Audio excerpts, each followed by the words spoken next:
She only knew that the woman was going to drop everything. The tote bag on her left shoulder had already slipped halfway down her arm. The paper coffee cup was tilting. The folder tucked under her elbow was starting to fan open, its pages catching the morning wind, and the woman, dressed in a gray blazer, heels that were not made for wet pavement, was trying to hold all of it together with the particular desperation of someone who had not asked for help and would not. Juniper Ames watched for about 3 seconds. Then she crossed the parking lot. "Here," she said, and she took the folder before the woman could object. She was 9 years old. She was wearing a donated winter coat that was one size too big and sneakers with a hole near the left pinky toe that she had covered with a strip of electrical tape she'd found behind the bodega on Clement Street. She had been sitting on the curb outside the laundromat for 40 minutes, waiting for her grandmother to finish the last cycle, with nothing to do but watched the morning happen around her. The woman blinked. She got a better grip on the coffee cup. She looked at the folder now in this child's hands and then at the child. "Thank you," she said a little uncertainly. "I can carry it to your car if you want," Juniper said. "Or wherever you're going." The woman looked at her for a moment. People always looked at Juniper for a moment when they first met her because she had the kind of eyes that seemed too direct for a 9-year-old, too steady, like she was waiting for you to say whatever it was you were actually thinking instead of whatever you thought you were supposed to say. "I'm going to the office building," the woman said, nodding across the street. "But that's all right. I've got it now. I don't mind." Juniper said. She was not being polite. She genuinely did not mind. The alternative was sitting on the curb. The woman shifted the tote bag back onto her shoulder properly and held out her hand for the folder. Juniper gave it back. The woman started toward the crosswalk, and then she paused and looked over her shoulder. "What's your name?" "Juniper. Juniper Ames. Are you waiting for someone, Juniper?" "My grandma. She's doing laundry." The woman nodded slowly. She looked at the laundromat behind them, the fogged-up windows, the orange plastic chairs visible through the glass. Then she looked at Juniper again. "Thank you," she said again, and this time she meant it differently. She crossed the street. Juniper watched her go and then went back to the curb. She did not know that the woman's name was Catherine Voss. She did not know that Catherine Voss was the managing partner of Voss and Hargrove, one of the 3 most powerful law firms in the city, that she had argued before the state Supreme Court 11 times and won 9 of them, that she had a corner office on the 14th floor with a view of the bay. She did not know any of that. She had seen a woman about to drop her things, and she had helped, and that was the whole of it. What Juniper Ames knew was this. Her grandmother was on cycle 2 of 2, which meant about 18 more minutes. The wind off the bay was cold enough to work through her coat. She had eaten half a granola bar for breakfast because that was what was left. And she had found, some time ago, that the best way to stop thinking about the things you could not fix was to find something useful to do with your hands. She picked up a piece of cardboard that was blowing across the parking lot and put it in the trash can. She was a child who noticed things that needed doing and did them. She had always been this way, even before her mother left, and it was just her and her grandmother in the 2-room apartment on the 3rd floor of a building, where the elevator had not worked in 2 years, maybe especially after. Her grandmother, Loretta Ames, was 67 years old, and had the kind of tired that doesn't go away with sleep. She cleaned offices 3 nights a week. On the other nights, she watched Juniper and made sure Juniper did her homework at the kitchen table under the good lamp, not the dim one in the living room. She called Juniper baby girl, and she never once, in all of Juniper's 9 years, let Juniper see her cry, though Juniper had heard it sometimes through the wall. Juniper knew how to run the washing machine. She knew which setting used less water.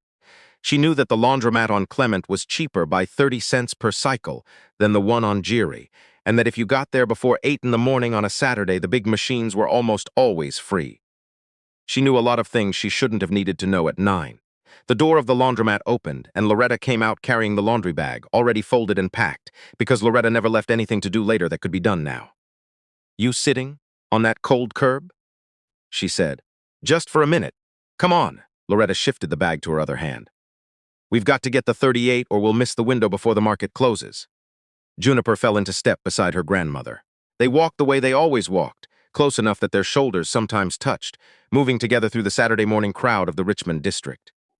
The old men outside the tea shop, the woman hosing down the sidewalk in front of the fish market, the kids on bikes weaving around everyone. Neither of them noticed the black car parked at the curb on the other side of the street, or the woman sitting in the back of it, still holding her coffee cup, watching them walk away. Catherine Voss did not usually notice people. That was not a cruel thing. It was an occupational one. 40 years of practicing law had trained her to notice details. A hesitation in testimony, a clause buried in paragraph 9. The way someone's posture changed when they were lying. But people in the aggregate, people going about their ordinary lives, people on sidewalks and in parking lots and on buses.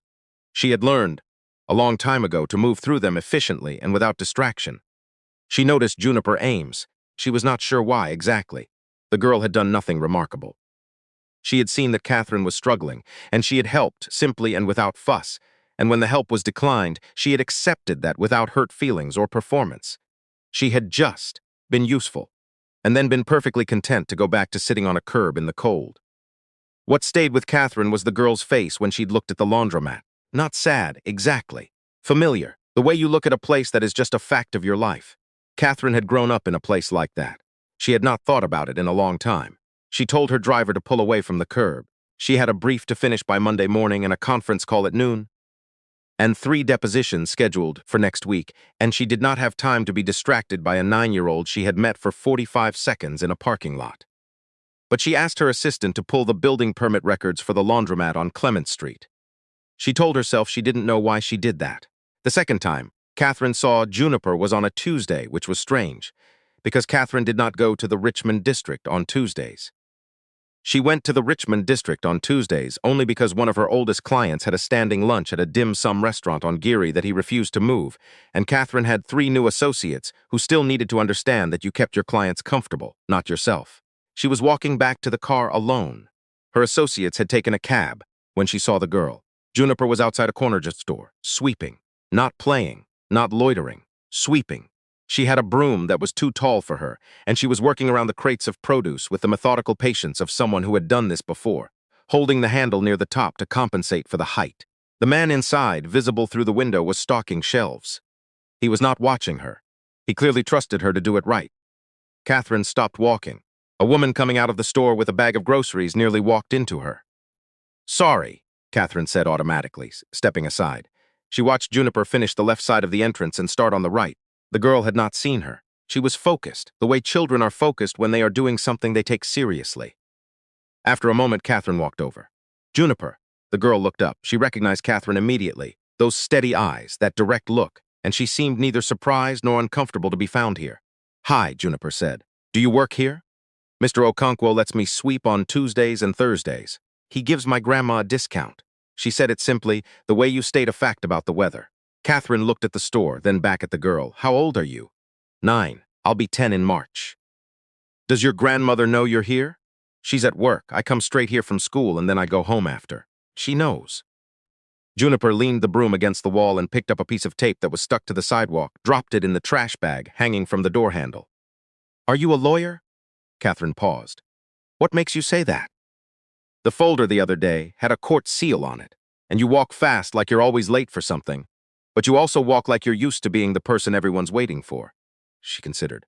"My teacher walks like that." Catherine looked at her for a long moment. "Yes," she said. "I'm a lawyer." Juniper nodded, unsurprised. She picked the broom back up. "Can I ask you something?" Catherine said. "Okay. What do you want to be when you grow up?" The question came out before Catherine had fully decided to ask it. She was not sure where it came from.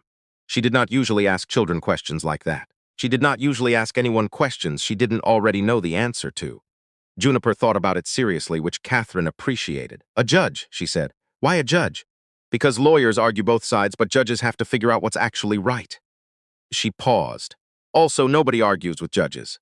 Catherine surprised herself by almost smiling. "That's not entirely true. More true than for lawyers, though. Also not entirely true." Catherine reached into her coat pocket. She had a business card there. She always had business cards, and she held it out. "If you ever want to know what lawyers actually do." From someone who's been doing it for a while. Juniper took the card and looked at it carefully, the way she seemed to look at everything. "Catherine Voss, managing partner, Voss and Hargrove." She turned it over, blank on the back. "Okay," she said, and put it in her jacket pocket. Catherine walked back to her car. She sat in the back seat for a moment, before telling the driver to go.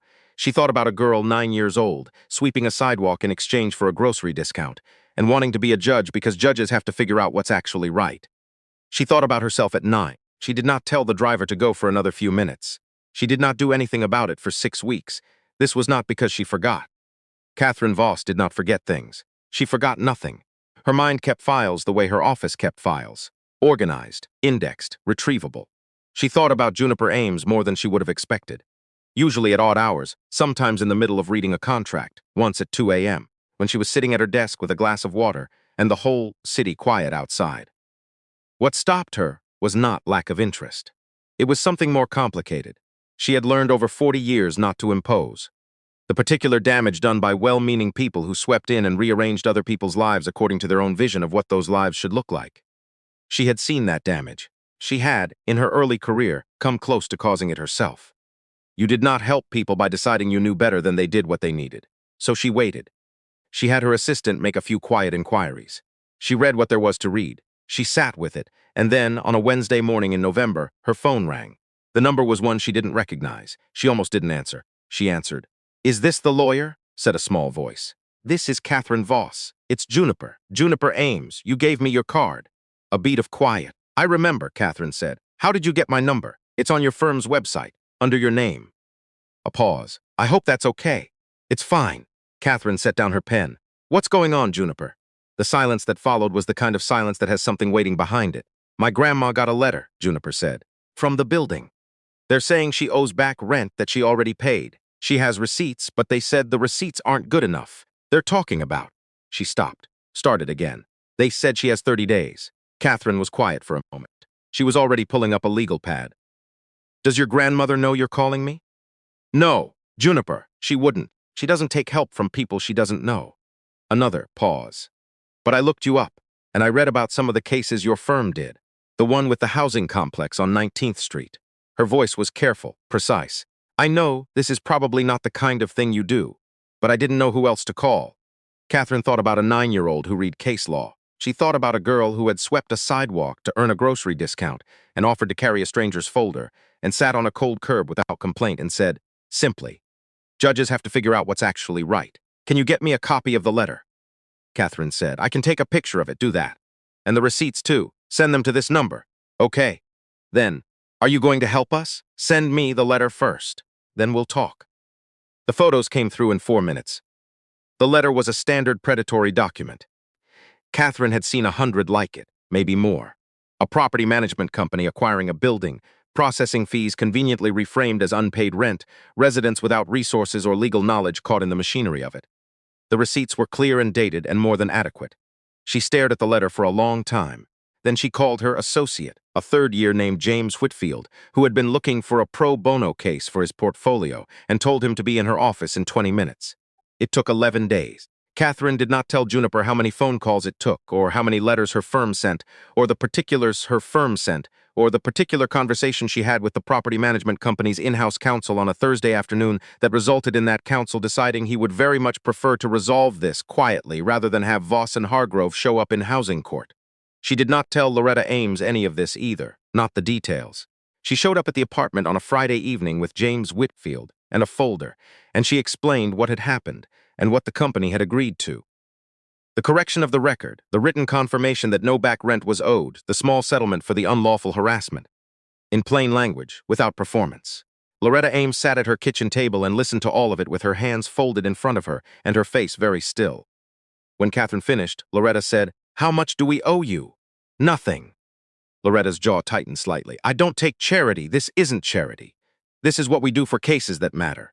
Catherine met her eyes, and this case mattered. The silence stretched out. Juniper was sitting at the other end of the table, very still, watching her grandmother the way she watched everything. "Why, see?" Loretta said. "You don't know us." "I know Juniper a little," Catherine said. "Enough." Loretta looked at her granddaughter. Something shifted in her face, not quite softening, but moving toward it. "She called you," Loretta said. "It was not a question." "She did." Another silence. "Baby girl," Loretta said quietly. "I didn't know what else to do," Juniper said. Loretta looked at her hands. She looked at the folder on the table. She looked at the window where the last of the evening light was going gray over the rooftops. "Thank you," she said finally, and she said it the way someone says it when they mean it as the whole of what there is to say. Catherine drove home that night through the Friday traffic, the city lit up and moving around her, and she thought about how long it had been since she had done something because it was simply right. Not because it was strategic or billable or good for the firm's reputation or part of a long-term plan.